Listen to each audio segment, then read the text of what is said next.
Hello there. Welcome to Fate Mag Radio, the online voice of Fate Magazine. I am so glad to be part of this group. I am Kat Hobson. I'm the host, and I am so excited about tonight's show. There's so much happening in the world, there's so much grieving around and just weirdness going on. All the energy's wonky, everybody's wonky. But I just wanted to remind everybody that we are fixing to have our last short day of the year. I'm so excited by that. So, coming up in March, our days will start getting longer. We'll get more sunshine. We'll get more vitamin C. We'll, we'll just feel so much better. And some of the angst is going to drop with that. So, hang in there. We're fixing to get some more sunshine. Now, tonight, I am really excited to welcome my guest. I am fortunate enough, I consider this person a friend.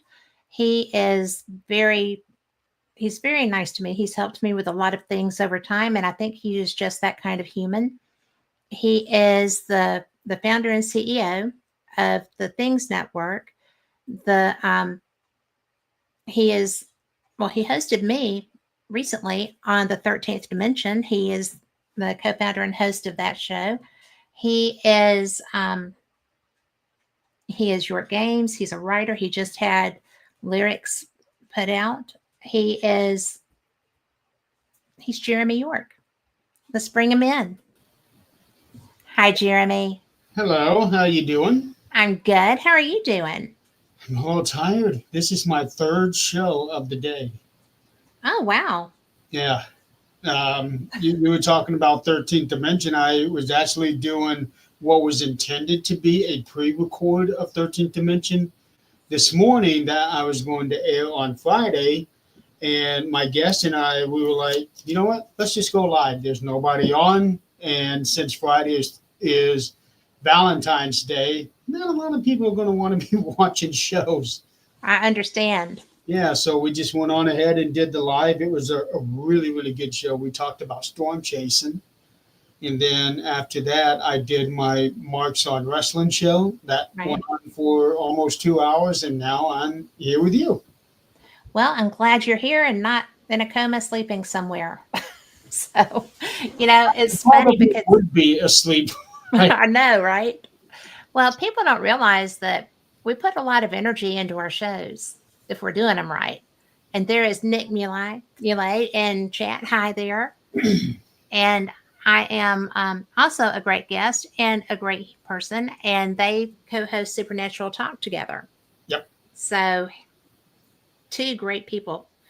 I am. He is watching the Super Bowl. He said. You know what, Nick? You're not missing anything if you don't watch the Super Bowl. We already know who the winners are. The referees. No, I don't know. No, the cable company. Well, that's a given. Yeah, they're the winners of the Super Bowl. The Chiefs and the Eagles, they're just playing a football game, an overhyped football game. Well, but it's so much fun. And, we were talking about, Trump's there. You've got Taylor Swift there. You have unannounced other celebrities who are, in the house. You've got all the people and dancers for the halftime shows. And it's such a big visual event that I know that the city of New Orleans is not as involved in the security for this event as they are for Mardi Gras. Mardi Gras is their event. But this one, it seems like, and Carl is sharing that with us, but it's so wild to actually consider the magnitude of security for something like that. Well, they also just went through a major tragedy on New Year's Eve too. Yeah.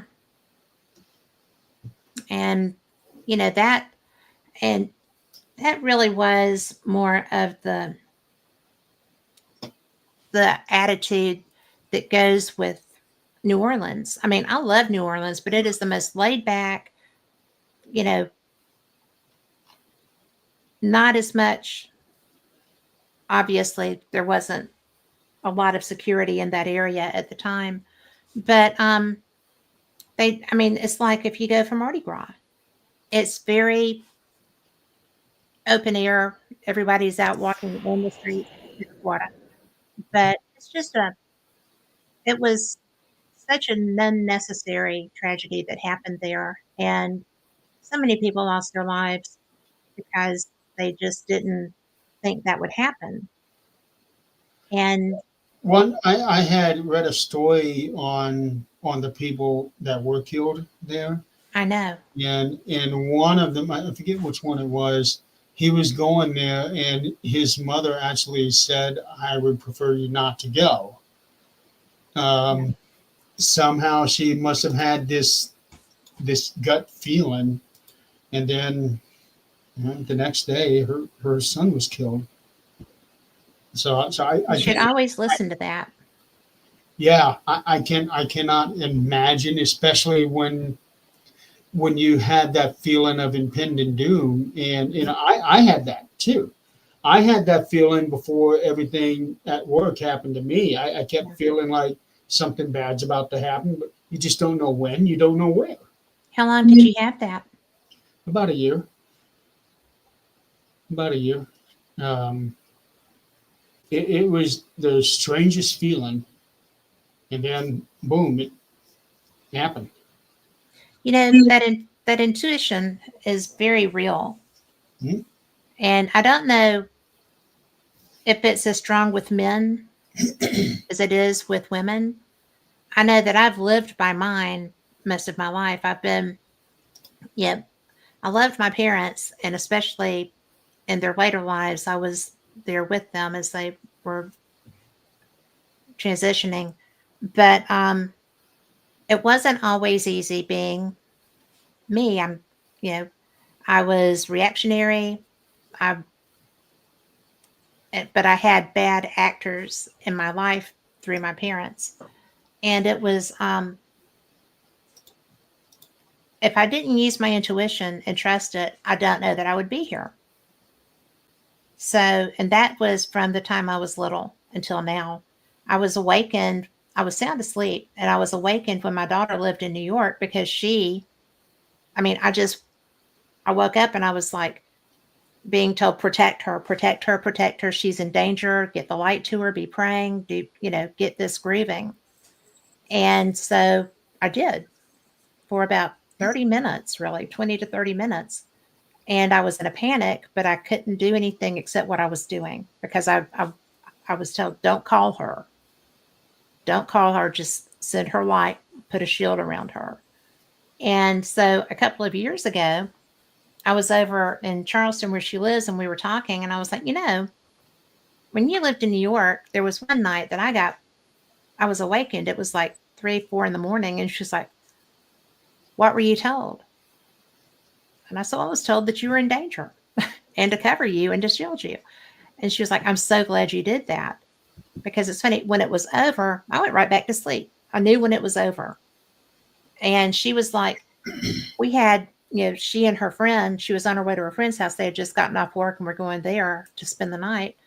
And some guys were following her and her friend in a car.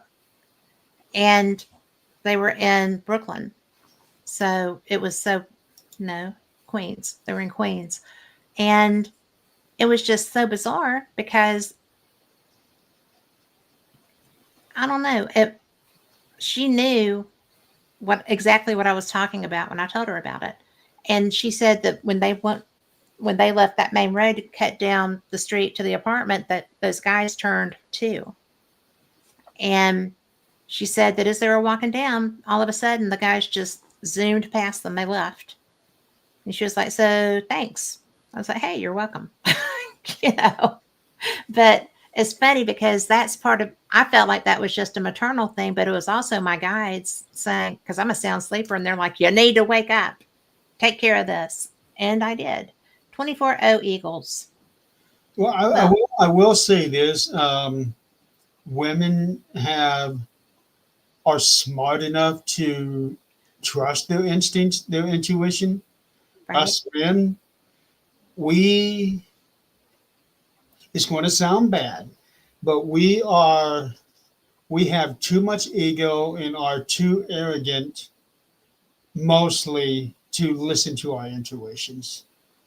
Do you just not believe them, or do you just feel like you've got it handled? Probably a little bit of both. Because men generally like to think they have a handle on everything, even when they don't. I have one.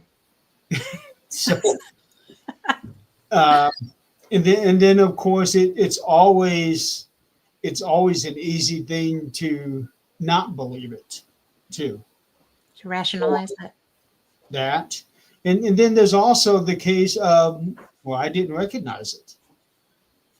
I had this feeling, but I don't recognize what that feeling is. No, Is it not a frequent thing for men, or in your case, for men? not really. For me, no. Um, it's it's rare that I get those kinds of feelings.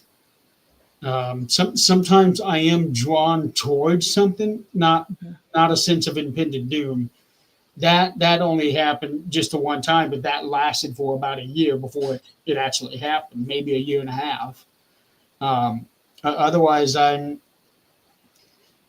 depending on the situation, I'll get drawn to something. For example, when I was in Colorado with Adrian, me, her husband, and his dad were all at. Um, it's an open location. It used to be a private property. An old house was there, but it had been torn down. Actually, I think it burned down, and the area is now a disc golf. Um, Of course. it's for disc course, yes. Yeah. So we split up into twos. Zach was with his dad. I was with Adrian, and we had this long winding walk. And I spot this tree. It just seemed like it was out of place where it was at. So I was drawn towards this tree. Adrian and I went over there, and we took a look around and couldn't find anything with it. No signs, no markings, no nothing. Um, but when we were done, we were getting ready to leave. Zach looks up on his phone to see if he could locate the history, and it turned out that that tree was right by that house before it burnt down. Oh, wow. Um, it's the only tree, but yet I was focused on that area. So it doesn't happen very often, but when it does, I turn out to be right about something, even if I don't know what it is. I have a lot of times that I don't know what it is that I'm being told about. And if I'm just patient, it shows up. Yeah. It's kind of like, here I am. This is what you were thinking about, or what you were hearing, or, and I did, when I was younger, I trusted that because it was all the time. Hello, Philip and Lori. Hey, Phil, Thanks for joining us. But it was, as I got older, I really think for women, it's related to, I don't know if it's hormones, if it's related to the fact that that we can create within us, or I'm not sure what it is that does that. But I know that as I've gotten older, I don't trust it as much because it's not always what I think it is. It won't be relative to what I'm anticipating. And I'm afraid I'll misinterpret. And if it's about somebody else, I usually have to really ponder that before I share it. So it's not really a bad thing, I think, to be a guy and not have to deal with all the other stuff I think creates that. could be. But I mean, y'all are busy taking care of the world in other ways, as a rule. We So try, but y'all some, do a pretty good job as a rule. well, some of us fail miserably at that. It happens. Some of us are terrible at what we do. So there's balance. And just because somebody has a bad moment doesn't mean they're going to live in those bad moments. No, but sometimes some people choose to live in those bad moments True and let that. bad moments continue on. True that. It kind of goes back to an old saying. I think it's a Chinese proverb, if I'm not mistaken, but I only heard it about oh 10, 12 years ago. Pain is inevitable, but suffering is a choice. Yes. And I believe that. Yeah, you are going to go through pain. You're going to go through heartache. You're going to go through grief. But how you handle that, how you manage that, it is your choice if you want to continue grieving for X amount of time, or if you want to continue grieving for 5 years. Well, I think that's very, I think that's correct. I mean, it's it's determined, I feel, by your outlook. Yeah. You know, if you feel like you're a victim, then that's going to affect how you view the world around you. And if you feel like, oh man, this is this part of life just really sucked out loud, I don't know what Well, I'm going to do with that. And but yet again, you're just like, well, but that's done. And hello, Laura. But Tom McNicholas says he's a failure. You are so not a failure, Tom McNicholas. But he's always saying crap like that about himself. well, he's totally wrong. So just putting that out there, just so you know, Tom. I think you're right. But it's What Tom needs to do is get back on a roller coaster with Nick. just about anything with Nick, I think, would fix people's attitude. Nick is one of the most positive people I've ever known. True, but have you seen the pictures from Tom with him and Nick on the roller coaster? I don't think I've seen pictures. He's posted it on his Facebook. Um, Tom is having the time of his life going down that thing. Nick, on the other hand, not so much. That's I'm going straight there. Oh my goodness, that's so interesting. But Mhm. but you're either a roller coaster fan or you're not a roller coaster fan. I am not a roller coaster I fan. am a huge roller coaster fan, Not and me. I'm lucky enough to be married to one. So when it's I just fun.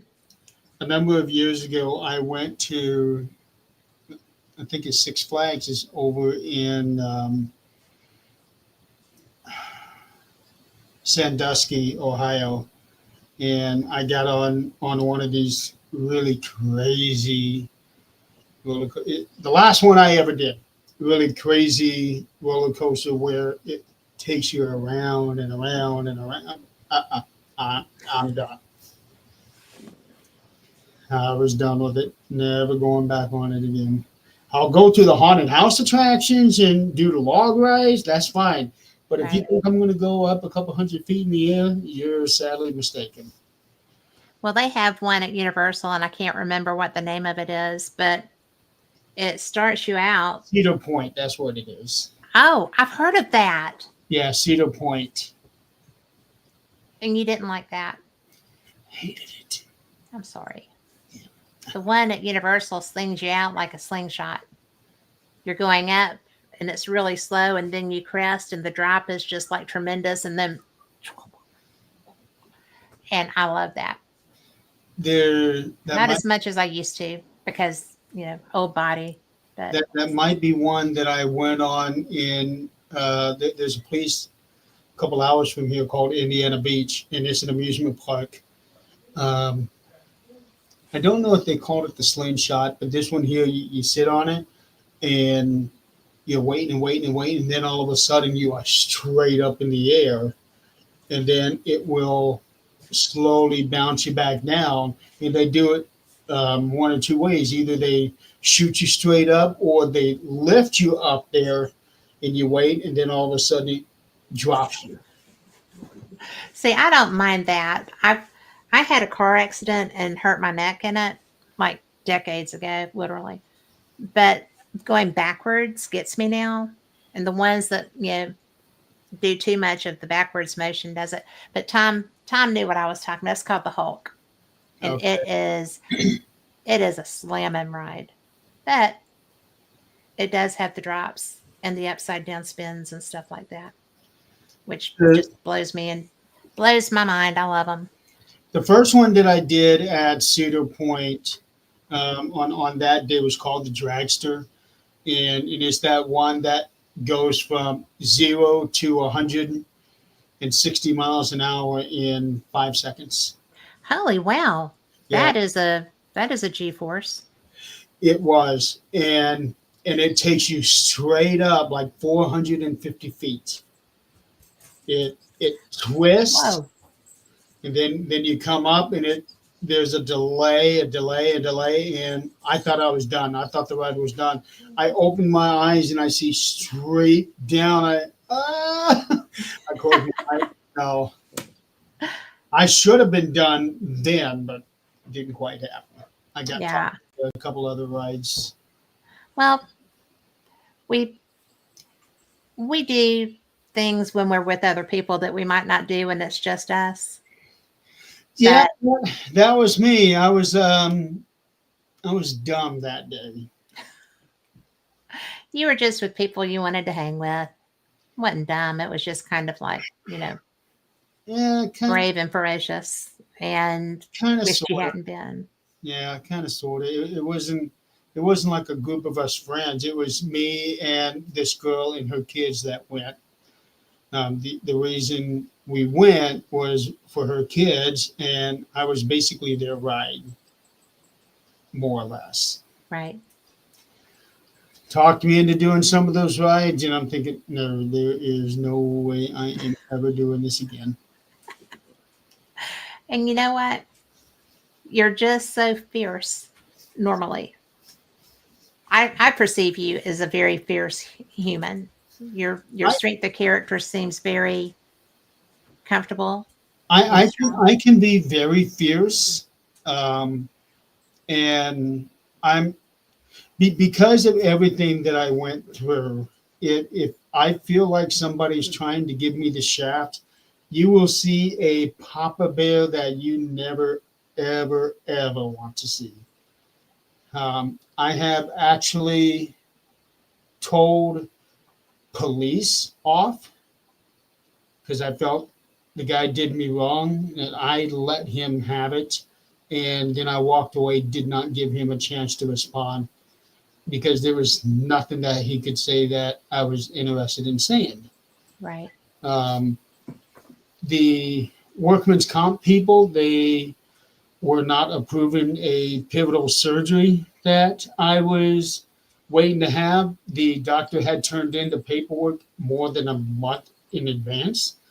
And 5 days before the date of the surgery, they called me saying they still had not gotten the approval. I called the insurance company. I bitched her out for 5 minutes and hung up on her. Did not give her a chance to respond. I told her, you will have this approval to my doctor by the end of the business day, or there's going to be problems. She didn't have it at the end of the day, but she did have it by 8 o'clock the next morning. I, I had gotten to the point where I'm not going to have it. If you try to screw me over, guess what? I can turn it around real quick on you.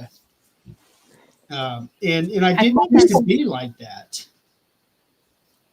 I think that's because of what you went through. You're so fortunate to be Yes. here for one thing. Yes. And sometimes when we have a trauma of that strength, it will it alters more than our bodies. It You know, alters it, our psyche. it does. And for one thing, as a rule, people are always unprepared for something like that. I was. And Oh, all I of a sudden, you know, there you are. And you're having to fight to I think we all have that in us, that warrior spirit. And some people are more comfortable releasing it than others are. But I really think people trauma can go either way. Either it makes you a powerful, furious advocate for yourself and Yeah. others, because I take that word for others too sometimes. You probably do too. But it's also, we can get to where we're just like, I'm not dealing with this. I can't deal with this. And they back away. And so, I have had always been the kind of person is I do not enjoy confrontation. I don't like them. Um, I will go out of my way to avoid it because yeah. just don't want to do it. There have been numerous times before work. There have been numerous times where somebody is talking to me and he's just saying stupid stuff. Mm-hmm. And no matter what I say, they try to turn it back around to what he was trying to go with the conversation. You know what? No. And I just walk away. I don't care. If it hurts that person's feeling, I'm not worried about it because the stuff that was coming out of his mouth was so dumb. Well, And yeah. nobody was I to be perfectly blunt, I can't stand stupid people. And yet here we are. You're not stupid. I'm not stupid. You're I one but of the more intelligent people I've ever met. oh wow, thank you. Because I know you talk to a lot of people. I do. But you know, I my problem that gives me an issue with doing that sometimes, I can do it. And especially if somebody is being bigoted or just rude, Mhm. or, you know, the old Mae West joke, if you don't have something nice to say about somebody, come sit by me. I'm not who you want to sit by. you know, I'm not going to listen to that. But, but it's just, it's really interesting. If you've had to fight a battle, you don't put up with the crap. And And I was and like that. I've been in like that. my case, I've had to fight like 3 or 4 different battles simultaneously.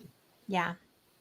Because not only was I dealing with stuff that I had to deal with, but at that exact same time when I called the workman's comp people and chewed her out, at that same time I was battling a situation where my daughter was in respite care, and with the whole insurance and that thing, she wasn't going to be able to stay with them. Um, and I actually had to go to court with CPS because they didn't know what to do with her. And they didn't want anything to do with her because, number one, nobody called CPS on us. I called CPS because we needed help and we'd never dealt with a situation like this. It doesn't mean you guys can't take her and place her somewhere temporarily while we're healing. So I had to deal with that. And then Wow. also my dad was in really bad shape because he was recovering from 5 broken ribs and he couldn't do anything. So I also had to kind of take care of him while trying to take care of myself. There was just all kinds of things that I was dealing with all at one time. And I think that's what brought out this fierce warrior that you were describing. Because it was just overwhelming and I Right. didn't know what to do. And there were some people, I blew up at them.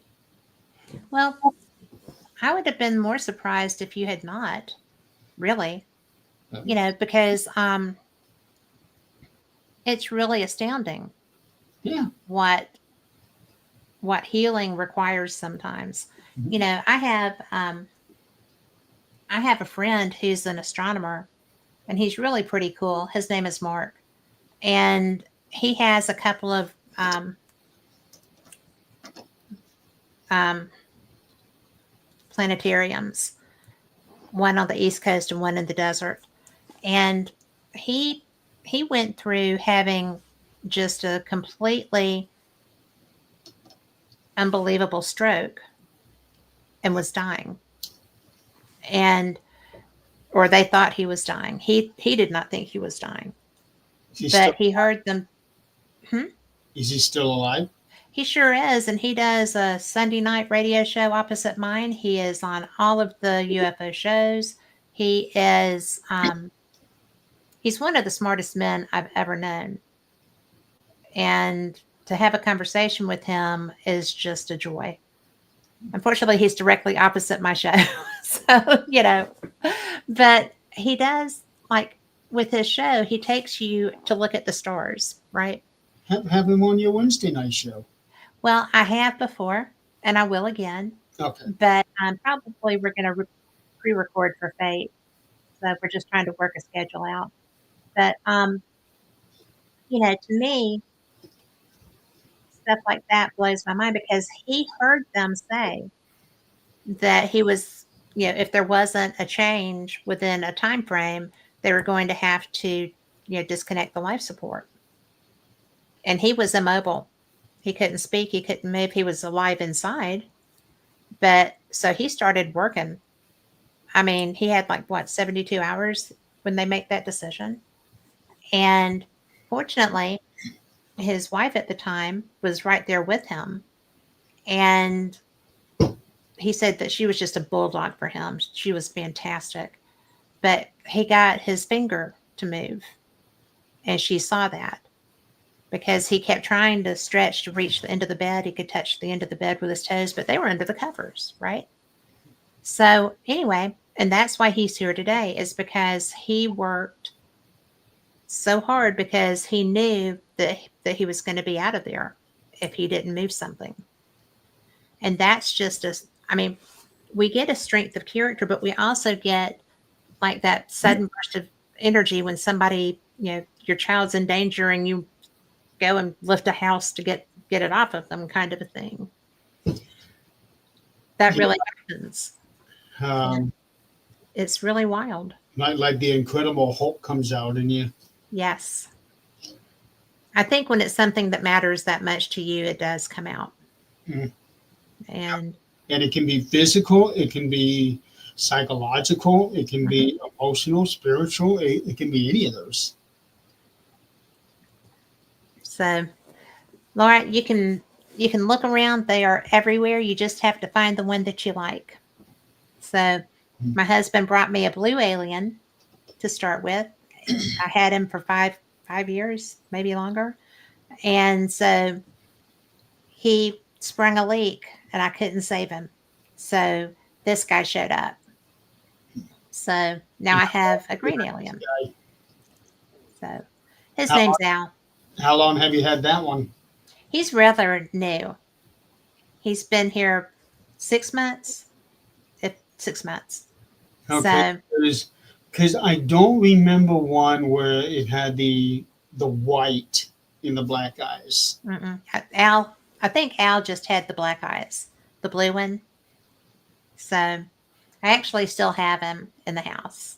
Okay. So And Laura, the thing about the paranormal images and watermarks, I know a lot of people that have had their pictures stolen and the watermarks cropped out so that they could be passed off as somebody else's. So I know what you're talking about. I've got several friends that have had issues like that. well, people are always, especially right now because aliens are a hot topic, right? Mm-hmm. And I'm a paranormal investigator, but ufology just fascinates me Yes. because I've had experiences there too. And I go to probably more UFO conferences than I do paranormal conferences. And it's nice when they interact, Well, when it's both topics. the thing about that is that UFOs are technically under the paranormal spectrum. They are. They're unusual. Um, Not and not normal. and I don't know if I would be widely interested in going to a UFO thing because they always talk about the here and now. I am vastly more Always. interested in the things that had happened 5, 10,000 years ago. Yes. When Well, you would love the alien cons then. So, and we were going to talk some about that too. So we'll be bringing that up on 13th Dimension. But I I wanted to, but we ran. we'll do another one. We can talk about it then. Yeah, we definitely will. But it's so much fun because when I was credentialed media for the very first ever Alien Con, right? And I was only paranormal experienced at that time. And I got to go. I got to meet everyone that was staff or talent. Kevin Burns, who was the creator and director of that show, I mean, he was just sitting there one morning and I was walking through and he was like, come talk to me. And I'm like, I can do that. That's what I do well. But we sat there and, we had our pictures taken and, just somebody came by and he was like, take our picture. So I've got that. But, we talked because he did, I think he did Skinwalker Ranch too. But it was so much fun because I got to meet this man that had all the stuff going on. And he's passed away since then, but he was so nice to me. And as a result of that, other people were too, because I guess they saw him being nice to me. But I loved the topics. I had the opportunity after that to see Eric Von Daniken like 4 times in one summer. He would be such a joy to talk to. I would love to talk to him. I'd like to talk to that Giorgio. He's cool, but he's a gatekeeper for Von Daniken too, Is he? because they're from the same village in Switzerland. Oh, So, yeah, okay. cool, right? I mean, what were those odds? But Another one I'd like to see is David Childress. oh my goodness, you could probably get him on your show. Think so? I do think so. Huh. Um, He just has that mannerism that is just so much fun to listen to. And he's hilarious. yes, And, his wife is fantastic, but they're just nice people. And they're always taking people on these tours, right? That's their business. And it's really, to me, it's so much fun when you see people who love what they're doing enough that they want to take you to do it too. And that's the energy that comes from them. And, people, going to some of the locations that these guys go to, I feel so much envy because they get to go out there and actually walk among these ruins that people from thousands and thousands and thousands of years ago yeah, walked through when it was still standing and in pristine condition. yeah. And I wonder if they can visualize that when they're well, looking at that. I they think they must. they actually did that with Puma Punka. Hmm. Um, they found it was the last episode of 20th season, at least according to the DVD. Um, they had 3 guys that came up with a 3D representation of what Puma Punka used to look like. Hmm. And it's just amazing thinking how it would have been. 'Cause when you look at the 3D visualization of it, Yes. it's it's astounding that back then they had the wherewithal to be able to even think about these kinds of designs. Well, any place like that, you know, my husband is a machinist where all the H blocks are and such. And it's not just in Peru, it's in other locations as well. Hmm. And David's my husband. David has always been astounded by, that's one of our favorite shows, but David has always been absolutely astounded by, there's no way, he has a machining business. And to see these people of that period who made these, and the tolerances and the tightness, and he's like, it's hard to do that with a CNC machine Yeah. and hold All the tolerance. right angles and how sharp those edges are. Yes, From and what how they did smooth on, the sides are. I yeah, mean, to be able to come together like that is astounding. yeah. And then there are so many different areas around the world that basically have the same designs, like all the pyramids. Mhm. They just recently discovered it's either like in northern South America or in the lower area of Mexico itself, they had discovered new pyramids. Yeah. And the only reason they discovered that is because of how overgrown the vegetation and trees they are. That when you look overhead, you'd never be able to tell it until they did the lidar I survey. love the LiDAR shows. Yeah, That is an incredible tool. and one of my guys suggested to me years ago, about 5 or 6 years ago, about trying to get lidar equipment on the team. It would be wonderful to try to use in home and building investigations. The only problem is it is so expensive to be able to get it. Well, it is. And I think it's because, well, I do know it's because the design and everything, it's built more for being out, outdoors, out in a natural environment, or in something like a pyramid, Well, or it's perfect for a jungle setting it where is because where it's peeling the layers back. exactly, and that's how they found these new pyramids, and one of them they said that the pyramid was so large that at the top of this pyramid there were three more pyramids. Yeah, Yeah, and that's the 20th season. yeah.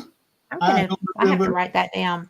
I don't remember particularly which episode it was, and it was also in this same episode where they discovered like a sort of like a raised highway covered with, Really, yeah, so that they could walk from village to village at nighttime. They had it covered with white limestone so that it would reflect the light from the moon, and they could be able to see their way to travel from one place to the other at dark. that's crazy Yeah, and cool. it, it is. I And mean, and the fact because you would, they did this 17,000 years ago, yeah, predating what they called the classic Mayan time period. So now they're looking at pre-Mayan, pre-classic Mayan time period, which they say totally rewrites the history books. it does. Yeah. Well, I mean, because there weren't supposed to be people with those skills that we were aware of pre-Mayan. Hmm.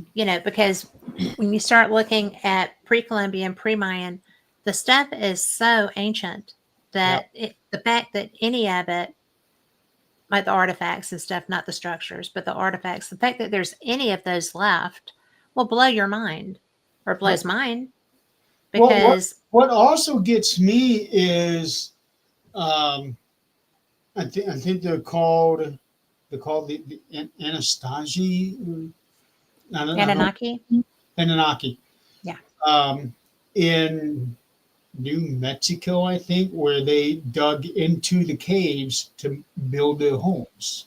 hmm Where did that come from? from as the earth was, you know, shortly after the earth was formed, I would believe, because there's a lot of people that feel like, you know, that can be included in the creation story, at least as far as, human species went. Mm. because there were such leaps. There's periods where there doesn't seem to be an in between in the development of humans. Like All I because all I see when it comes to the development of humans is go back to 17,000 years ago. It was less than 300 years ago where man began to harness electricity Mhm. That we know of. that we know of. Yes, although the argument can be made by the hieroglyphs in I forget where, but there's one hieroglyph that shows like a gigantic light bulb. Hmm. And lanterns. Yeah. So less than 300 years ago, humans began to harness electricity, and then it's just a slow build, just a slow build until the 1950s. Hmm. And then over the next 20 years, at that time, there's just an explosion. You Um, reckon any of that came out of right, Pat? I would like to I would, I think, I really do believe that this explosion came from after 20 years of studying this alleged aircraft that's in Roswell. Yeah. Because if that hadn't happened, I believe that happened, and I believe they still have it. If that never happens, I don't think we would even have this kind of technology for the internet. Definitely not AI, although that shit scares me. Um, I don't like that either. I mean, hello, let's give non emotional things control over every aspect of our world we do because not want Arnold there's Schwarzenegger no logic. to us. Yes, there's no logic, there's no filters as far as compassion to not I mean, you're not functional. We don't need you. You're not performing anything that's going to help society, so you're out. Hello. Yeah, I I would like to go back to a time and just spend a week in 1800s, 1800s on the East Coast. I want to be in Tesla's lab. Ooh, That's where I want to go. that would be good. And I Um, want to grab the notes before the government does. So that's my goal. in poor Tesla, he was. I don't want to say he was discredited, No, but he was destroyed. Are you kidding? he They was. knew what he was doing, and they vilified him and they made him appear to be a nut. And I don't know if you've ever grabbed something that had DC energy on it, but it will kill you. I accidentally did when I was fooling with spark plugs and there was juice to them and I got knocked down. I mean, it's a wonder it didn't stop my heart. I didn't know that was even a thing because I'd never messed with spark plugs before. I I never have since either. I had one instance about 15 years ago. This place where I was living, I needed to turn the outlets the other way because they had been installed upside down. Okay. Because the ground, what technically it was installed correctly. I did not realize that because the ground hole was on the top, and then the two slits were underneath. I did not realize that that is actually the correct way of Hmm. how it's supposed to be. I always grew up where the ground hole is on the bottom. So so I was going to turn that around. I go to my circuit breaker and I turn off the electricity for that room. Light was off and everything, tested everything out, tested out the switch, everything was fine. So I start unscrewing and all of a sudden I just get this jolt in my arm. Even though I shut off the electricity and tried some of the stuff that was in that room, that little outlet was still holding some juice. Oh my goodness. Yeah. It was a light jolt, nothing to make me think, "Oh no, I'm gonna die." But it was enough to rock me a little bit. Um, Well, I Then don't I don't like that stuff. no, I then don't like the way it makes you feel. I tried it again and it was gone. So So so you whatever, just whatever juice was left in it had come out to me and gave me that jolt, and that was the last of what it had. just the last residual. Yeah, Wow. You were lucky that that's all it was. yes, I was. And Tom said that Tom, you've listened to my show enough to know that there's somebody that thinks they're water pumps. But Tom says I that the pyramids of Giza were ancient power plants. I've heard both. I have heard both too. Um, and there's enough evidence to that it could be either or. That's if that's what they were for. Mhm. But those pyramids were built for a reason, and I'm pretty sure they were not just to be tombs. Well, I agree. And, when a friend of mine, I'm having such a hard time pulling his name. I'll bet Tom will.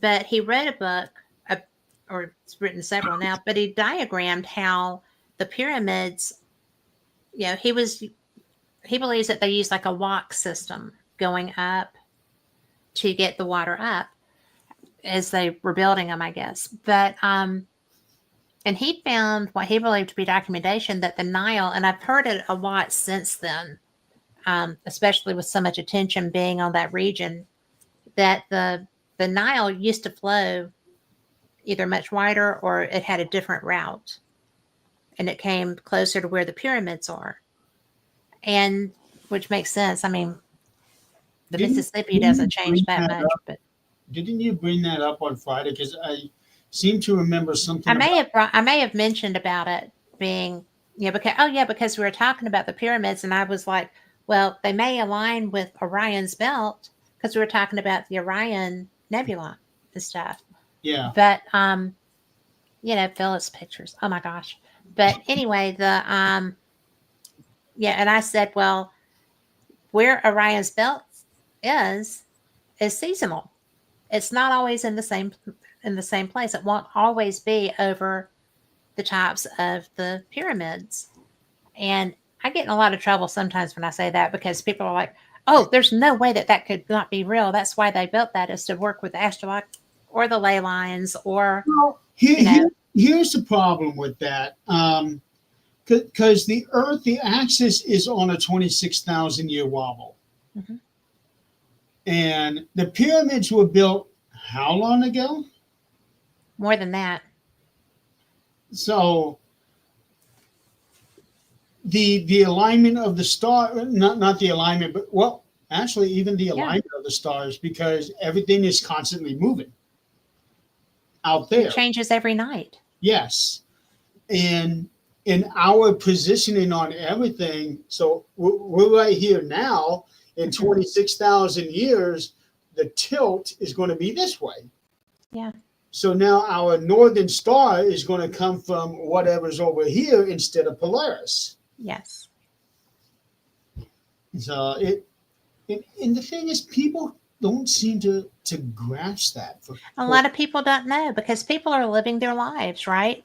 They watch, whatever catches their fancy on television. And you and I both happen to like anomalous topics. So we watch a lot of the same information.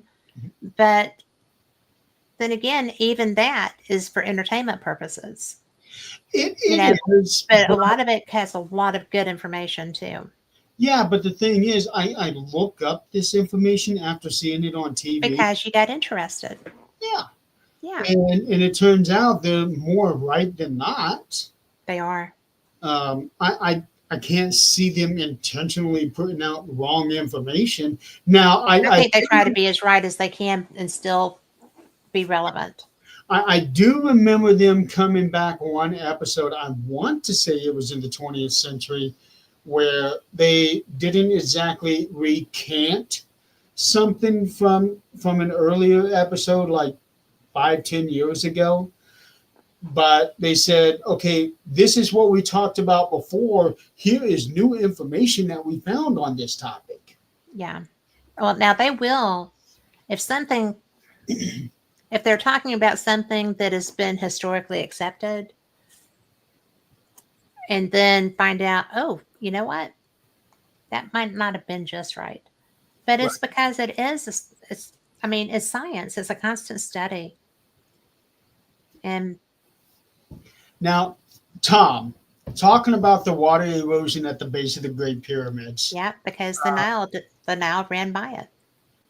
Well, not only that, but has anybody ever considered that maybe there may have been a time where that part of Egypt might have been underwater and those pyramids were actually underwater? Because when you think about it, the limestone was supposed to cover all of the pyramids where it was just a straight drop instead of the jagged edges.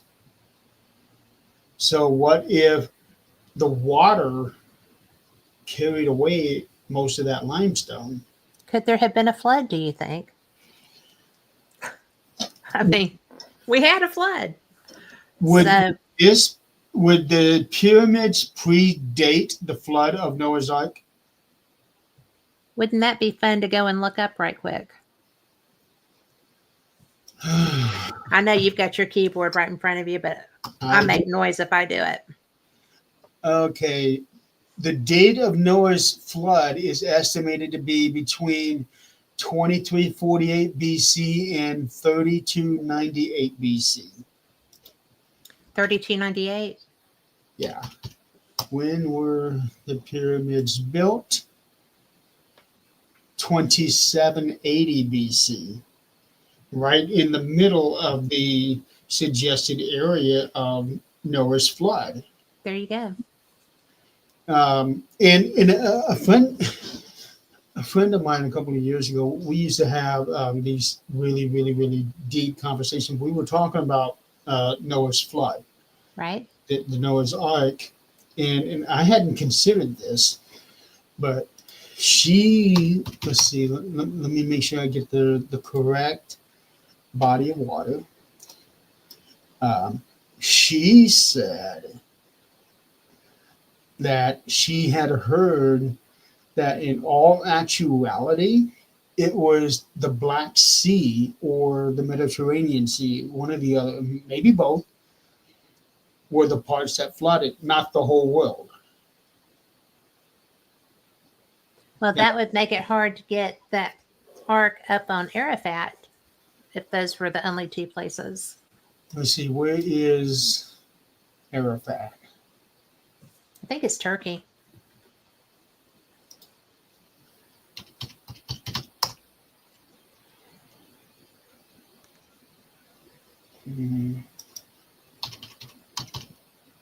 Mount Saudi Arabia. Mount Arafat, sometimes referred to as Jabal or Ramah, is a mountain in Saudi. Is right next to the Mediterranean Sea. There you go. Maybe it was written that way because it covered all of their world. Right. Because we all know that the Bible does not cover the entire globe. It basically covers the journey of one family. That's how somebody that I met last year described it, because he would it was a part of the honor flight that my dad and I went to. So my dad was sitting up in first class, and this guy, the person that he was with, was sitting in first class. So we just ended up sitting beside each other. And he is part of a church here in town, speaks multiple languages, and he was going through 4 versions of the Bible and rewriting them so that one language doesn't overtake the other, which he said was a very hard process to do. I can imagine, yeah. And we were talking, and he was saying that the Bible, what it really does is just cover one family and the people that come out from that. So the family started with Adam and Eve, and just get going generation from that. Well, I mean, that's the whole thing, because those are the originating humans. True, but so that would be one family. At the same time, you have Adam and Eve, and then they had 3 sons. 2 of those sons took wives. Where did those wives come from? That's always been fascinating to me because it's like somebody's not right. Yes.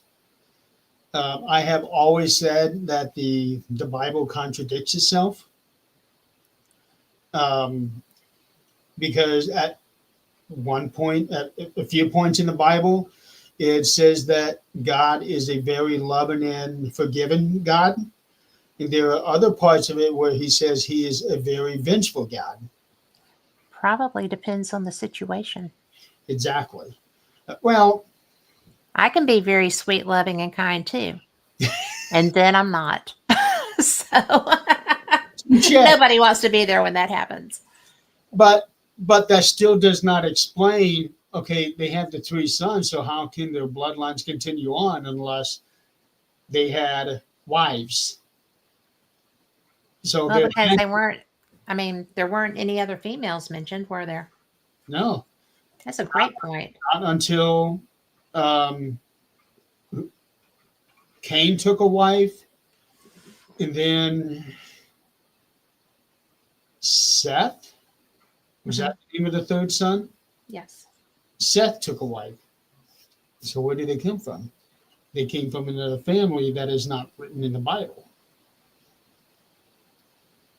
And That this is is really something that, interesting because it's not something that I've ever picked up on. yeah, I tend to pick up on inconsistencies, You're very good at that. um, and I even bring that up to my dad because he is devout when it comes to Christianity and religion and everything like that, the I Bible. bet your conversations are interesting That's on one, occasion. that's one way of putting it.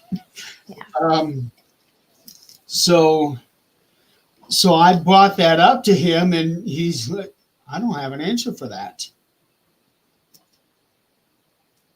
So, Is he seeking one?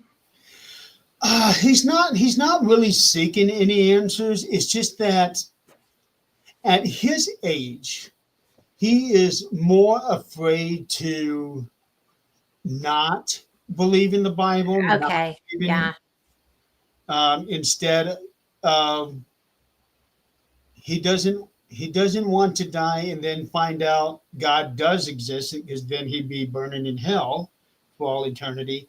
He chooses to believe in God because he wants that eternal life, which I don't blame him one bit. Well, it sure beats the options it's offered. It does. It does. Me, I have to be I have to look at things in a different way. It's just how my brain is wired. I look at these things like an investigator. Because you are. Yeah. You're inquisitive. So he's scared for me because he's afraid that if I die, I'll end up going to hell. And I tell him I don't believe that to be the case. If even if I don't follow the teachings of the Bible, that does not mean I am good to my fellow man. And I feel that that's more important than anything else. Well, I get in trouble with churches sometimes because I'm also inquisitive. And I I cannot imagine that people, because they weren't exposed to something, are going to be judged and just cast off in the first place. Okay. Which would be a lot of people, which is the reason that the church, broadband church, um, goes out and proselytizes and is going the world over. And I think that if that's what you believe and you feel like you're trying to save the world, then by all means do what you feel like you need to do for that. And if you think that is going to save them, then you should be doing that. I try to lead by example with my behavior. You know, I had Sunday school teacher decades ago who actually said and lived by, love them till they ask you why. And I thought that's such a great philosophy. And I would much rather be the kind person that says, well, this stuff didn't just pop out of an atom. I mean, look at how perfectly everything works together. I think that there was divine creation. And so I just have a hard time with some of the everybody that doesn't get exposed is going to hell, or anybody that doesn't believe every single thing is going to hell. It's just a hard pill to swallow. And I don't do red pills. Yeah, I do red pills. I don't do the other pills very much. I'd much rather have the knowledge as opposed to not. The thing that gets me more than anything, when it comes to the Bible, they have how many books within? You would ask me that. Well, there's a lot. There's a lot. So, and I used to know every one of them because I went to a private Christian school when I was growing up. So there's that. What a lot of people don't understand is that those books within the Bible are not the only ones that were written within that time period. That it was, I think it was called the Committee of Constantine that put the Bible together. And some of the books that were left out were the ones written by women who were just perfectly fine to be disciples, but not good enough to have their books included. Right. So man chose which books to put in the Bible, meaning they chose what they wanted you to be taught. Yes. And one of those books that was left out is the Book of Enoch, which is infamous for being divine proof of UFOs. Well, and that is, I told you Von Daniken and Tsoukalos were both from the same town. Yes. Well, the whole reason that Von Daniken started his studies is because he was rather precocious, from what I understand. And when he was in school, he went to a Jesuit school in their town, and the priest there got a copy of the Book of Enoch and shared it with Eric. And so that is where Eric's thirst came from. That too, Tom. Yeah. But, so that book of the Bible that's not shared with the average Joe is what made Eric Von Daniken the wanderer and explorer that he became. And Giorgio is who he is because of getting the job on Ancient Aliens and his exposure to Eric Von Daniken. Mm-hmm. I mean, you know what? If I had realized we were going to be talking about this, I would have written and got that book. Yeah, but I didn't realize it either. Yeah, it's just the thing that got me the most was the chapter headed "Is God an Alien?" Mm-hmm. To be quite frank, I think all of us are aliens, even though we were born here. But I don't think we originated here. It would be a good assumption to think that not necessarily that we didn't originate here, but that whoever actually created things, I mean, it came from somewhere. Yes. This came from somewhere. And there's too many universes, there's too many galaxies, there's too many dimensions for this to be haphazard. Right. And I feel like there was intelligent creation. And to think that we are the only intelligent life in the universe there's no way. Yeah. I'm not going to believe that. And there's nothing you can say to make me believe that. There's no way, given the magnitude of what's out there. And not only that. I knew Carl was going to bring that up. Uh, Chiefs are looking really, really bad. I just Well, saw. I'm going to tell you, Hurts, an Alabama football player. He was our quarterback. So go Jalen Hurts. Wow. Just saying, I like him. And the Chiefs were the favorites going into this thing, which They were the beyond they should have. favorites. Yeah, they won the last 2 years, so and here they are again. So why not? But They're an Eagles older have won team. the Super Bowls before. Well, and I think, correct me if I'm wrong, that the Chiefs are an older team, That I couldn't tell you. a more aged I team. don't follow sports, ladies and gentlemen. I do not follow sports. We had that conversation because I offered to change the Yeah. show because of the Super Bowl. He said, I don't watch it.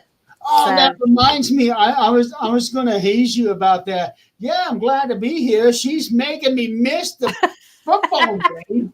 Yeah, I did offer. I did had this offer. whole spiel ready to drop on you, and I forget them. That's No. because you just couldn't make yourself do it. I know what that was. No, but I No, had. I would have taken the razzing. I didn't care. No, but the truth is, I don't care about football. I don't care about baseball. None of that stuff. They can be fun to watch from time to time, but it's not interesting enough to me to watch it every week. It's just not. Well, it depends. I like college football. Now that they're letting collegiate players get sponsorships, they can make money. I'm not sure what I think about that because they should be there because of their education, but they're still getting one. So Yeah, as long as they are getting an education and keeping their grades up, yeah, I don't personally see an issue with them making money because they're going to have to make money somewhere. well, that's part of their scholarships. But they used to get stipends with those. I'm not sure that that's still considered, the way to go if that's still a thing. But Oh, it is changing. everything is. Yeah. I think that I just love because my uncle played ball in college and his wife didn't want to leave the area, so he turned down an offer. Was it the Chiefs? Might have been the Chiefs, but that was way back in the day. Yeah. But anyway, so I just really quick, I do want to adjust what Tom was saying that with there being 450 versions of the Bible, and that is absolutely correct because the Bible was written in what I think is now a dead language, and over the years, over the centuries, it had been translated into numerous different languages, which means is no longer word for word. yeah. And the translation has been lost at some point over time. So what we read in the Bible now may not necessarily reflect on what was written at the time. And it depends on what church was involved in the version that you're reading to. Right. And in the case of the guy that I was telling you about that was doing the 4 language translation, so just right there, he's changing the words across 4 different languages for his own purpose. Yep. Well, not for his own purpose, but he said he's doing it so that one language doesn't supersede over the other, where it doesn't push one idea on top of another. But it's still making actual changes in the verbiage. Exactly. So yeah. Which is probably what's happened over the millennia since that was created. Mm-hmm. So if you take, let's say, for example, Abraham Lincoln's Bible. If you take his Bible and get a Bible that was just printed yesterday, I guarantee you it does not match up line for line. I would give you that. I would agree. Yeah. And that's only 200 years. Not even that. He's not 200 years. He's 100 years. It was a little more. 60 years that he was killed. Yeah. He died in 1865. Yeah. Well, we're only 160 years, so I guarantee that his Bible is vastly different from what we have today. Well, if you consider just in our society, you've got the Living Bible, the Good News Bible, the King James Bible, the Catholic Bible. There's, and then you get over into other religions and their beliefs, which are probably older than what most of our Bibles have in them. All I know And the is we Torah. have the Christian Bible, and then there's the Quran. Hmm. Those are the only two that I know of. I don't know Well, of there's so many different Christian Bibles the Holy because they've been put into well, like the King James Bible going into the Good News Bible, which is put into modern terminology ostensibly. And then the Living Bible was a different translation of the King James. And then you have, um, Which is the one that is kind of hard to read because it tries to be supposedly what was said back then. King James. I thought that was the one that was rewritten so that it was easier to read. That's probably the Living Bible or the Good News Bible. The Good News Bible was what was around in the late 60s, 70s, and moving into the 80s. And then the Living Bible came out, which was more of a shift. Each one was a shift in terminology to make it easier for society to read because we were being dumbed down as we were going there for a while. And if you had ye's and thous and stuff in it, people wouldn't read it. I cannot believe we spent the last 30 minutes talking about religion. It's okay. Who would have ever thought we'd be talking about religion? I never would have thought we would have been. But it does come into our topic, which evolved into ufology, because I have a friend who wrote a really good book on the Anunnaki, and actually he wrote 2 books. It was supposed to be 3. I don't know if it's 3 yet. I need to follow up on that. But anyway, I digress. But when I was reading that book, and it was a fictionalized story, obviously, but I was just kind of like, this is a whole different concept for me. This is interesting. Where's that second book? I need to get that book out. But and finally I had to quit asking him because I think I was going to make him run down the street screaming when he saw me. Oh. But he's a good writer. I wanted that other book. But it was all about, his name's Ray Davis. And the first book was, what would happen if they showed up on the White House lawn, right? Well, we've already had them over the White House. We've already had UFOs over the White House. Nobody even talks about that. But anyway, I mean, they scrambled jets to go intercept them, and they couldn't. So anyway, what is his name? His name is Ray Davis. Hang on. Are you scooped? Hit Amazon, and that's what I usually do. He's on Facebook. Because the Ray Davis that came up with a football player. No, this guy's the author. Okay, Ray Davis. How Umka Bank got cool and created a culture of greatness? No, that can't be. Oh, wait a minute. Here we go. I think I found it. Anunnaki Awakening is the name of the book. Yep, that's the one I found. And that book is amazing. Wedding photographers. Mm-hmm. Meditation made personal, and Chat GPT for small bit. Just think about Chat GPT. What do you think of that? It's an AI thing, right? It is. So and it's actually built into your Apple products now, because with the last update, it's all over it.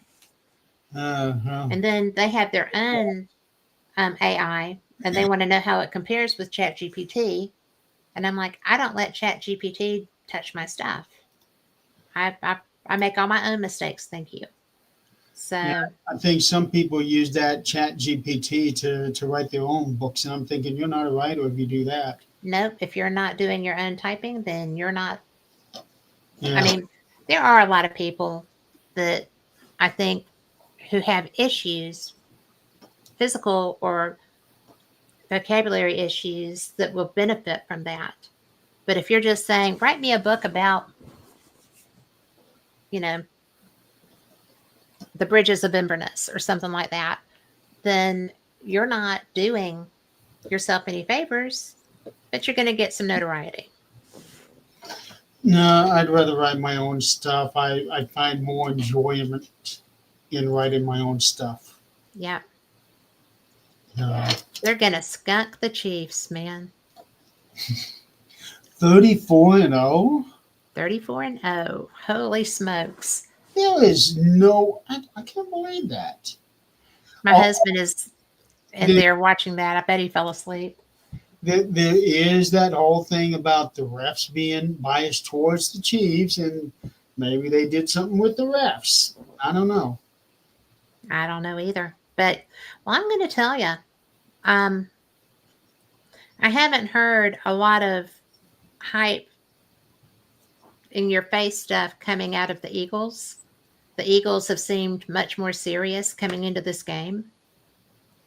And the Chiefs, while not being,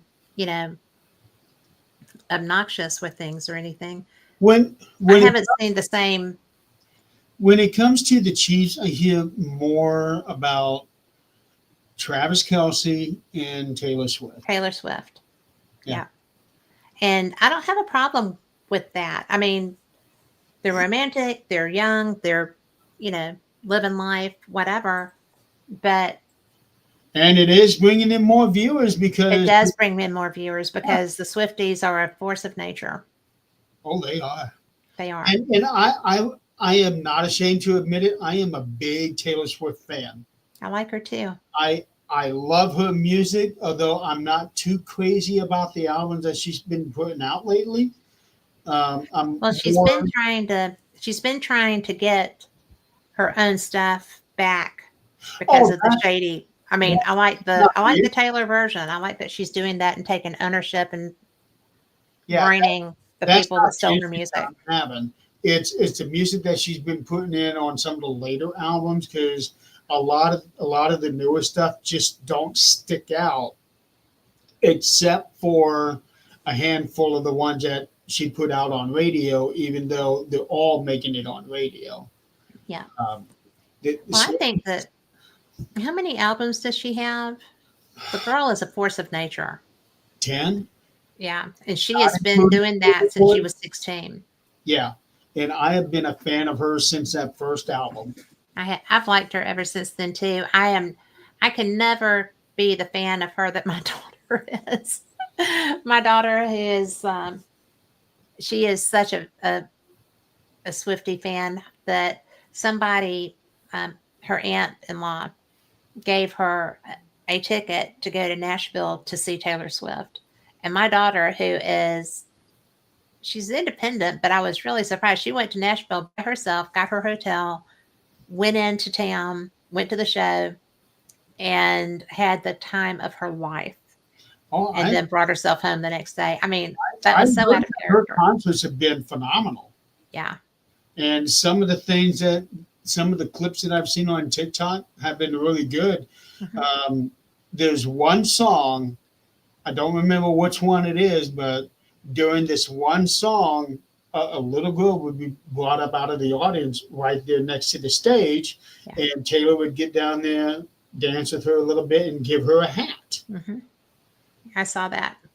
And she did that with every concert on this Eras tour. So 100 hats almost. Yeah. And that is creating a big memory that will stay with that little girl for the rest of her life. Oh, that woman will be selling albums for the rest of her days because of things like that. And it's just that she cares, I feel like. She does. I feel like she's a nice human. They have released reports that she had given her all of her staff members, truck drivers, and all huge bonuses. Huge sums of money. Yeah. Tom says that even Taylor Swift isn't smiling at this game. I imagine that yeah. Well, her boyfriend is basically the star of the team. So if he's not doing anything, then she realizes he's having an extremely bad day. Yeah, you would, and they seem very supportive of each other. So, They which do. is what you're supposed to do. Yeah, they do. Because she spent 6 years with the last guy, and I never saw anything of him. I didn't. Well, I wasn't.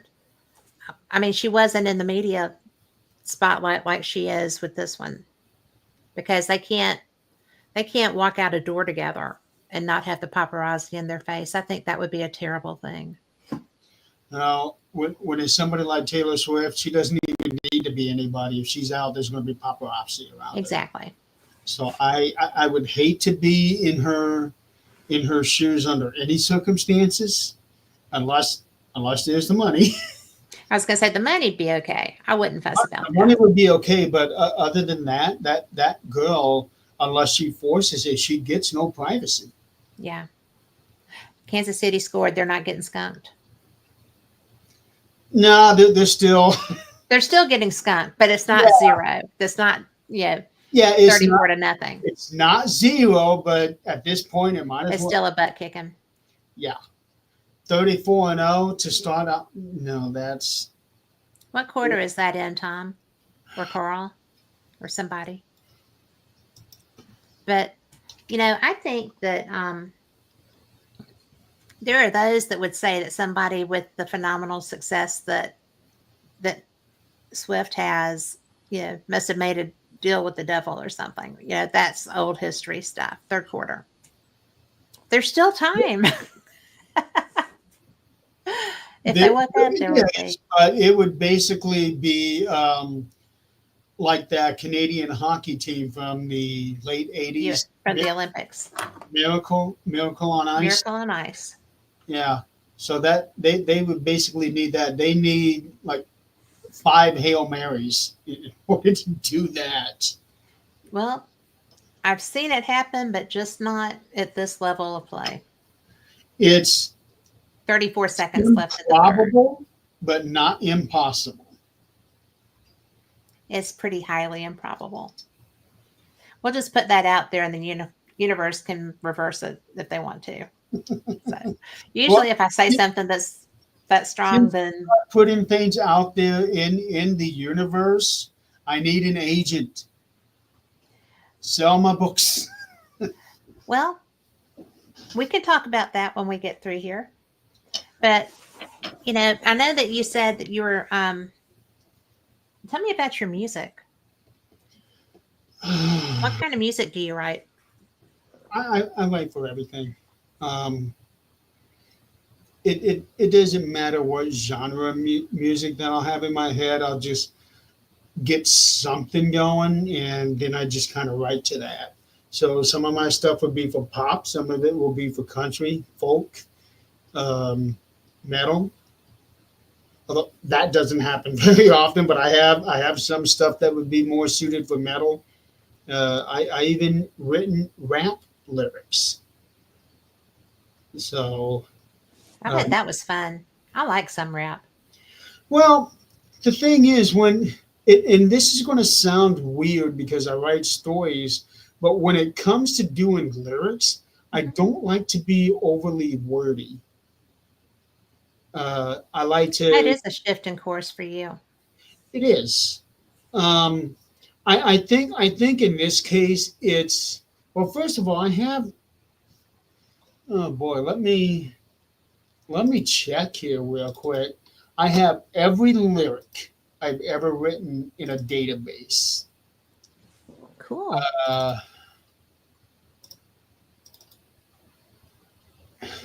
Come on. There we go. I have 2,282 lyrics that I have written. Wow. Yeah. My goal is 52 a year, one a month, which, Are you able to do that pretty much? yeah. Um, and so far this year, I'm actually more than honest. So far this year, I have written 8. Wow, you're on a roll. Yeah. And these lyrics, they only take me 20 minutes to write. Um, You have a it, muse on your shoulder? huh? Do you have a muse on your shoulder? Not just one single muse.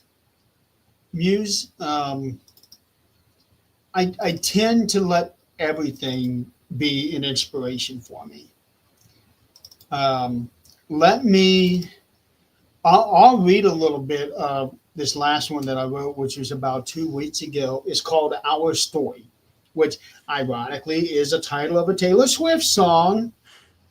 Um, it wasn't intended to be the title, but there was no other title that would fit.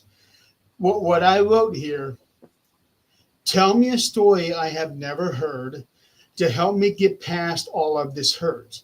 And maybe there'll be a new book smell, something new not taken off the shelf. Our story has been told. It's starting to get to feel old, the same words over and over again. Our story has been closed like a memory's ghost, the same thing over and over again. That's the first verse and chorus. I love that. The The second verse is, I thought all the chapters were so good, were so many words misunderstood. Guess it's time to get back to writing because the old books haven't been flying. That's amazing too. Uh, and then you got the verse, and the bridge is, when will something come up like a diamond in the rough? We've been stuck in this stage. Why are we afraid to turn the page? And then you got the chorus again, and then the last line is, our story is not done. I love that. No wonder you've got people singing your stuff. Yeah, I do have a couple songs that are actual legitimate songs out there, which surprised the hell out of me. But what Oh, I please. no, seriously. Um, a year and a half ago was the first time ever that a lyric of mine had been really put to music, recorded, and put out. Um, Who did it? his name is Sebastian Dennis. He is from South America. John Griffin is the one who got him because he wanted me to write a song for the documentary he was making, and he was thinking about this. I was thinking about this and said something to him, and he said, "You know what? I was going to talk to you about this later on tonight." So I wrote this lyric, trying to write it in a way that it would sort of honor his brother because his brother had passed away a year or two beforehand. Um, no, 2 years beforehand because his brother died 6 months before I had my incident work. Um, so it's called The Battle, and I tried to write it in a way that it would kind of come through him. But as I wrote it, I realized this is very much about me too, and it could be about anybody. Right. So we did that, and then he asked me if I could write another lyric, but this time he wanted something a little more specific, as if this is something that John is saying to someone else. So I said, okay, well, give me your thoughts. What are you wanting to say, and this, that, and the other. He told me, and I thought, okay, I can work with that, and I wrote it out and came up with the song title, "How Hard It Is." And basically, it's about how hard it is to tell somebody you're sorry. Oh, wow. Um, That would be universal. and and that song came out so good that I didn't even bother recording my own version of it because I did record my own version of the battle. But and it was the same guy, Sebastian Dennis. He recorded "How Hard It Is," and I listened to that over and over and over. I was like, there's no way to improve this thing. He changed a little bit of my lyrics on the first song, which I didn't care too much for, because to me, doing that kind of lost the emotion in it. So I did it my way. And then this last one called, what was it? Keep the Path. Um, he wanted me to write something from the perspective of a spirit. I thought, I've done that a couple times myself because I had written some lyrics that I felt were coming through my mom. Mm-hmm. So I knew I could do that. You know, the thing is, it took me 3 lyrics to write before I finally nailed it. The first 2 that I wrote, there was just something missing. I couldn't explain it. I told John because he was wondering what was taking so long because he knew that normally within the day I've got it written. I messaged him. I said, dude, I'm trying, but something is missing. And then finally on the third one, I nailed it. He got a different guy to do the music, and John will also tell you it's not good. So he's gonna try to get Sebastian to do it again because the first guy just, in my opinion, just bad.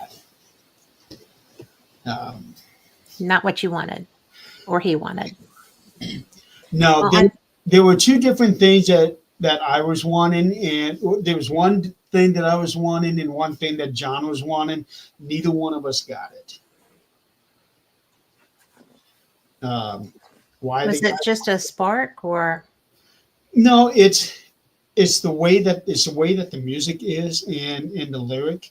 What John wanted something that just kept building and building and building, sort of like how a power ballad is. It Mhm. starts off real slow, and then it just builds and builds and builds, where you got like a full band explosion toward the end. Right. That was what John was looking for. Did not get that. From my perspective, is I wrote the chorus in a very specific way. Is I split the chorus in 2, where you only have the first half as the first verse or first chorus, and then in the second chorus you got both halves. What this guy did was take my first half of the chorus and did it twice. And then for the second chorus, he did the first half of the chorus twice and then added the second half, which to me completely destroys the message. Um, John and I both agreed this is not going to work. Right. So he is hoping to get Dennis to come back because he was busy with other projects and wasn't going to be available for, I forget how long. Um, because Dennis had done such a wonderful job with that last one, is that we both want him to do this one. I could understand that. I mean, when when you sell your song to someone for them to record, do you still keep ownership of how it's presented or do you just sell the lyrics? It I don't sell anything. Uh, Okay. after after the song is recorded, the music is created, then I publish it under BMI, Mhm. the Broadcast Music Incorporated.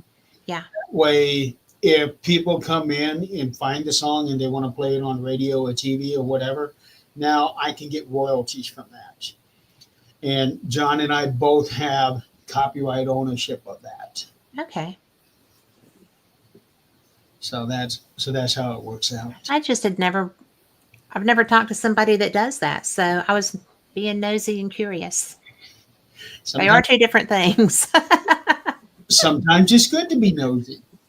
Well, I have that ability. It's a gift. Here's the thing: there's good noisy and bad noisy. Well, I don't like to be intrusive into somebody's private things, but your music's kind of public. And I've never talked to a published lyricist, so I just wanted to learn. Yeah, Although and Tom McNicholas says that you dance and sing like Swift, so yeah, right. If I'd pay to see that. if I try to dance like Taylor Swift, you'd be sending me to the hospital. I'd still like to watch that. That would be fun. No, I Well, I can wouldn't want to watch you go to the hospital. no, Wouldn't want to see that. I can only do this. That's about as much rhythm as I got. That's what David does. That's his exact move. Yeah, So, but it, this white man does not dance. well, that's all right. This white girl does. So Okay, it's all good. fair enough. I pick up slack. But yeah, I have been writing lyrics for the last 31 years now. Have you? hmm I started writing in the spring of 1994. That's very neat, Jeremy. Yeah, just that the first 500 of them are bad. It's But a learning curve. it is. You got to be bad in order to get to good. And I'm That's true with 13 almost everything. Nobody starts out a professional. right. I'm You know, 13 it's years old. What do I know about writing anything? Well, essays. Stephen King. That Oh boy, my gosh. That man is the best. Oh, and God, I wish that I could get him on here. He loves Fate magazine, but trying to get past his gatekeepers is a nightmare. But I'm still working on it. I have not given up. But he is such a fantastic descriptive writer Mhm. because I love his short stories. And the movie that became The Mist, Yeah, or is that what it was called when it was a movie? The Mist. The Mist. The Yeah. book, that was a short story. It And that technically it's actually a novel. The Mist is it because was a it was novel in a collection.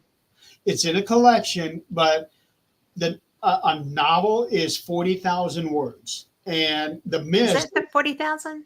Yep, The Mist is just over 40,000, but because of the formatting that they did with the book, it only took up 115 pages. Yeah. So that's not enough for it to be its own book. So that Alone, it was yes. added into a collection.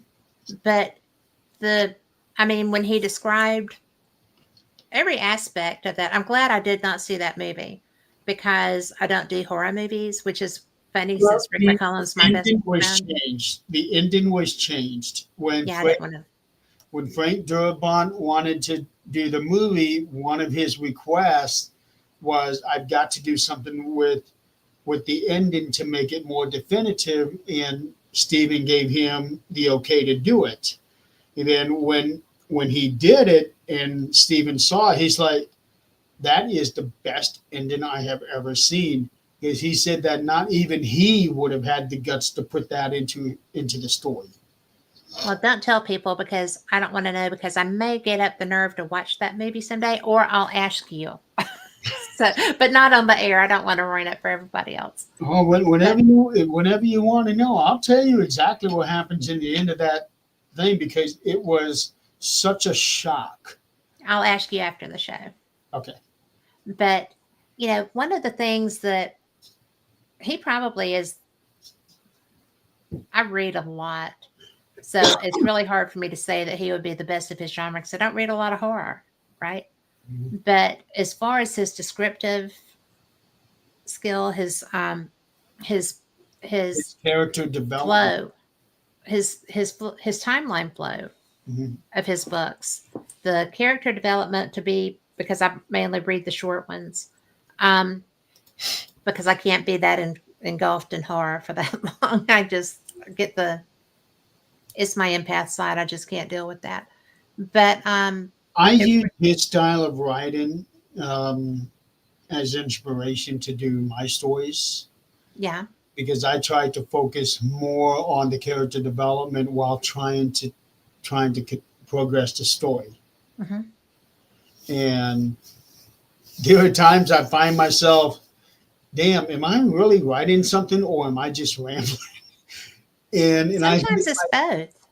yeah, and I hear that more often than anything else about his writings, and that a lot of people saying that he's long-winded and rambling and writing more than he really needs to, and I kind of find myself doing the same thing. But he gets the point across and he does it. I feel like To me, he's the he best does a writer great I've ever job. read. He's the best writer I've ever read. He is one of the best writers I've ever read. I have several that are favorites, and he's one of them. Have you ever read Tabitha's books? Mm-mm. She And I has. don't know why, but I just have never I've never really picked one up. Well, I'll tell you this. I am in the middle of one of her first book. It's called Small World, and she is definitely not Stephen King. I'll tell you that. It took In what way? it. It's hard to describe it. The first chapter was all over the place, and I was having a hard time keeping up. Um, it took maybe 60 or 70 pages before the story really got going, and now it's interesting, but she doesn't quite can't have my attention like Stephen does. You said that's her first book? It was her first book. It was released in 1983. I want to say Well, 1983. It's called Small World. The cover is a woman in a jogging outfit. She's got her hand up and she's being picked up by a giant hand. okay. Basically, the plot of the story is it's set in Washington D.C. and this guy had created what he calls the minimizer, where he shoots something with this ray gun and it shrinks anything. So he has shrunk like a museum that was dressed up as the White House, a replica of the White House. So now this big building is a dollhouse, and he shrinks a woman to the size of a doll to live in this house. Okay. It's an interesting concept. It is. I like it. It's just that it took me a bit to really get into the story because things just weren't quite meshing up for me. Now she is to a point where the story has a nice flow to it. It's just that first chapter that had me all confused. Well, I have found, especially with new authors that I come across, Hmm. that that's often the case. It seems to take them a while to get their flow right. And probably that book would not have been published were she not who she is without it being corrected. That But would be a fair statement. Yeah. the fact that as it went on, she got in the groove, I think that would be, 1408 is fantastic, and the movie is fantastic. and that was a comment by Tom McNicholas that 1408 is his favorite Stephen King story. So My, Jeremy agrees. my favorite short story of his is The Jaunt, Mm. The Man in the Black Suit. That one really stuck with me. Let's see what else stuck with me. I Uh, like the lake, what? the kids on the lake with Oh, the raft. the raft. The raft. Thanks. Yeah. Yeah, That one, that's a good. because he writes what could be reality. Mhm. And for me, that one was because, I'm a water baby. I love being in the water. So I was just like younger when I read that too. And I'm like, oh, nope. But And before starting Small World, I read Bag of Bones. mm, Start the year off. Last year, I finished with Sleeping Beauties. That's the one he wrote with his son Owen. Okay. Yeah. Sleeping Beauties has a lot of The Stand in it. Bas Really yeah. It there were many scenes in it that I felt like could have been taken right out of The Stand. interesting. Yeah. A lot of people kind of crap on that book, and I think it's because of Owen. Owen writes more like his mother, whereas Joe Hill writes more like Stephen. Okay. But even with Stephen and Owen writing together on Sleeping Beauties, I really enjoyed that book. And after I get done with Small World, which I'm hoping to be done with it by Saturday, I'm going to start Joe Kane. I had decided to dedicate this year to Stephen, Tabby, Joe, Owen, and repeat. Well, there you go. Yeah. So, oh, and Linda said, wouldn't that be the other way around? Parts of The Stand taken out of Sleeping Beauty. No, because Sleeping Beauty was just released 8 years ago. The Stand Yeah. was back in 1978. Yeah, because I was young when The Stand was out. Yeah, I wasn't even born then. Oh, don't even go there. You're in so much trouble, mister. But But yeah, I use Stephen King as my inspiration for writing because the way that he writes these stories, it just he has that magic touch. he does. And Even for somebody that doesn't care that much for his genre, the reason that I don't like his writing is because his writing is so plausible. so vivid. It is very vivid. It's very plausible. The scenarios could, I mean, the mist. Well, yeah. I mean, there's places where that could really happen, Mhm. where things to go awry. Yeah, And and I have found myself kind of dipping my toe into different genres, sort of like what he does. mhm, Um, I like the horror stuff because they seem to be easier to write, but I do write some psychological stuff. Um, I like psychological thrillers. one, the last psychological novel that I wrote is called Charm Me or Die, and it's basically about a woman who has been kidnapped and is subjected to terrible sexual assault. And it was inspired by the Casanova killer. Okay. So I wrote this from her perspective as if she's writing a novel, and it is severely graphic, very brutal. I don't think there's a chance that this one would ever be published because of how brutal, how descriptive it is. But I felt like this is the kind of story that I needed to write. Well, and that's such a personal thing. I mean, because only you know what's speaking to you. Right. And but this kind of story is nothing I have ever been subjected to, but only bits and pieces of what I have seen in certain types of movies. And then of course the whole story of the Casanova killer. So it's more of a willed understanding Hmm. that enabled me to write this. The story I'm writing on now is actually the first edition of a very long series called The 13th Dimension. And the first book in it is called The Ball of Kodo. It's it's basically going to be my Dark Tower. Oh, how fun. There I will mean, how fun to write. That's going to be awesome. yeah, there will be 13 books in this series. And I'm thinking, how am I going to pull this off? How am I going to pull this off?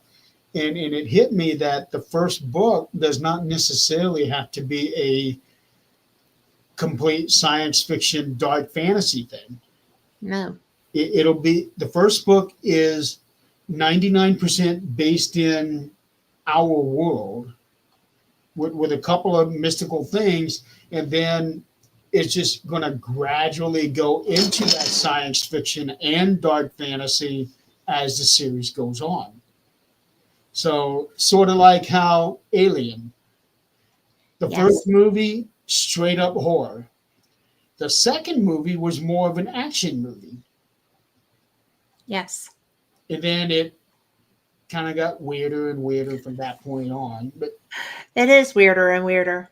yeah, until uh, Ridley Scott kind of went back to basic with Prometheus and got back to sort of Yes. like the true spirit of it.